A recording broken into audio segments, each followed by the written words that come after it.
Okay, neighbors, we've got a very special guest today. She was the Republican vice presidential candidate just a couple years ago. And her name is Sarah Palin, and she's going to teach us all about the difference between an informative prompt and a persuasive prompt, because that's what they're going to ask you to write on the PSSA test. So let's go have a look.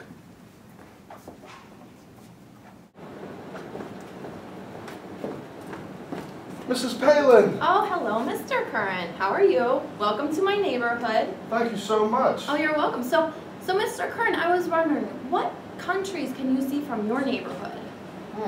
Countries from my neighborhood? Yeah, we can see Russia from our neighborhood.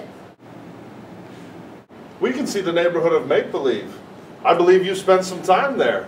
So on the PSSA test, the students have to write an informative essay and a persuasive one. What's the difference? Well, in an informative essay, you have to present information. However, in a persuasive essay, you have to convince someone else of your opinions. And which one of these would you say you have the most experience with? Well, Mr. Curran, as a politician, I don't really give too much information, but I do have to make persuasive speeches all the time to get people to vote for me. So what do you do to make your speeches so persuasive? Well, the first thing is to pick just one side of an issue or a topic to argue. You can't be a flip-flopper like that guy, Joe Kerry, who ran for president a few years ago.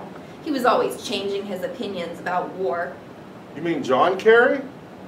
But what if you are giving a topic on, say, should students have after-school jobs, or you really think there are both, something that has positive and negative sides to it? Oh, say it ain't so, Joe. That wouldn't be very persuasive, would it?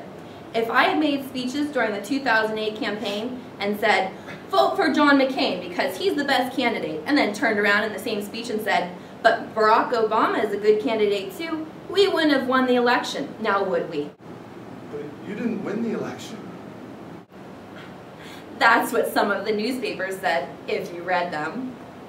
So you are saying that in a persuasive essay, you have to argue strongly for just one side of an issue, even if you don't truly feel that strongly about either side? Well, that's right. Trust me, I have a lot of experience during debates, sounding like I cared passionately about issues when I didn't even know much about them. But that wasn't my job as a persuasive speaker, to pretend like I did.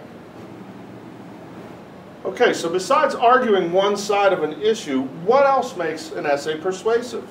Well, you also need some persuasive techniques and appeals in your essay. What are those, Sarah? Well, one persuasive technique is to use rhetorical questions in your essay. That's when you ask a question to your audience to make them think, but you don't expect them to answer you.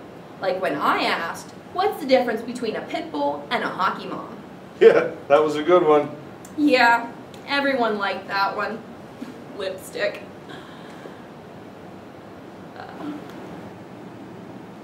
That was also using another persuasive technique called parallelism. This means comparing one thing to another just to make a point. So I was making the statement that I would be like a pit bull in office, just with lipstick on. You can also use repetition in persuasive speeches. Country first. That's when you repeat key words, ideas, or images in your speech to stick in the audience's mind.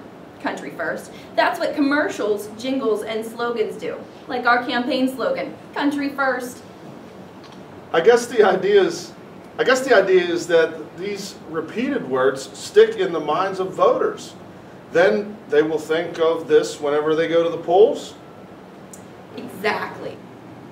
The last technique that you can use is to refute the opposition's opinion. But again, you have to know their opinion before you can refute it. Well, thank you so much, Mrs. Palin. That was very both Mr. informative Curran. and persuasive. Oh, thank you. Make sure you vote for me, okay? All right. Okay. Alaska.